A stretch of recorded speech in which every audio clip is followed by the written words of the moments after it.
Hi everyone, this is Marianne and welcome to a series on my channel called 5 Minute Book Talk, in which I take roughly 5 minutes to talk about a book that I have read while I flip through the book. And today I will be talking about the novel The Betrayed, written by Reine, Arcache and Melvin, which I am showing here in the backdrop of Prambanan Temple, and then again in Borobudur Temple, both in Yogyakarta, Indonesia, because this novel was my topic for the academic paper that I presented during the OSLI ASEAN Eco-Critical Conference held here last November.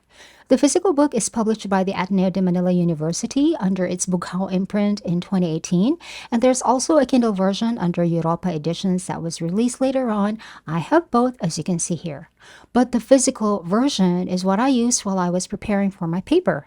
I have an entire video on my channel showing myself reading the book from cover to cover and also writing my notes on these post-it sheets. I will link the video down below. The novel explores family, loyalty, betrayal, and political corruption, and it is very loosely based on the Philippine situation during the years after the EDSA Revolution of 1986, in which we already had a new president, our first female president. In the novel, a family who was forced to go into exile in the United States during the dictatorship years could already go back home after the head of the family was shot to death from a random street crime, so it seems. The story revolves mainly around the two sisters, Lali and Pilar, and how they navigated this new kind of Philippines, which turns out wasn't new after all. It was still the old Philippines, nothing much has changed. But for my academic paper, I used the framework of ecofeminism. So I looked at the novel's portrayal of ecological elements such as water, earth, and land, and how they function not merely as setting, but as a crucial political barometer, utilizing key tenets of ecofeminist and post-colonial critique to expose the systemic failures of a corrupt patriarchal state and to locate the possibility of resistance in the eco-feminine principle. There are so many ecological details in the novel that bear out this theme.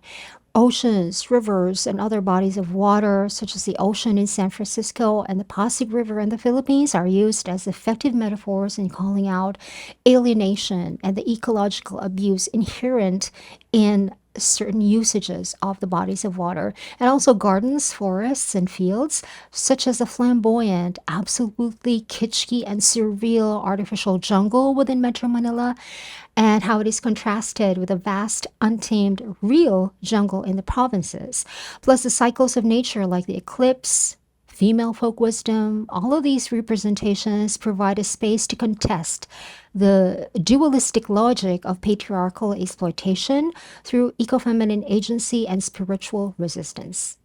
Throughout the text, the earth is described as dark, blood-stained, or pillaged. Rivers and eclipses become omens of fear and memory. The physical world in the novel mirrors the Philippines' historical wounds, its soil polluted, its waters corrupted, its vitality suppressed by power and greed. The eclipse, a powerful image, encapsulates the interplay of fear, superstition, and political manipulation. Arturo's mother, one of the characters in the novel, calls it the beginning of 3 days of darkness, quote unquote, a divine punishment for rebellion as it was believed. The new president exploits the event, scheduling a rally to coincide with the darkness so that the crowd might witness her miracle, quote unquote, when the light returns after 3 days. Beneath these public theatrics lies a quieter feminine knowledge. A nursemaid, for instance, warns that eclipses cause miscarriages, recalling that a baby born with black spots after its mother defied this taboo. To shield Lolly's unborn child, women surround her with protective rituals, garlic at her navel, a black umbrella nearby. These gestures, steeped in folk wisdom, reveal how women have long interpreted and negotiated natural phenomena with intuition and care, preserving harmony where institutions fail. And throughout the entire novel, with every act of violence, there's always a countering feminine force embodied in the acts performed by women that is rooted in the divine order of the earth. This duality of colonial order and wild vitality is inherent in almost every scene in The Betrayed. This is where the feminine dynamic becomes most powerful.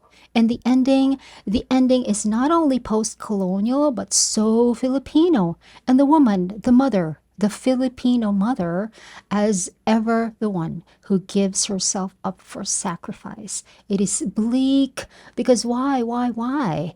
But if you have a deep understanding of the Philippine psyche after centuries of violent colonialization and the violent decolonialization that happened and continues to happen, you will see why.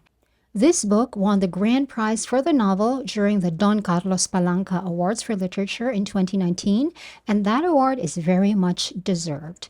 Please rate this book.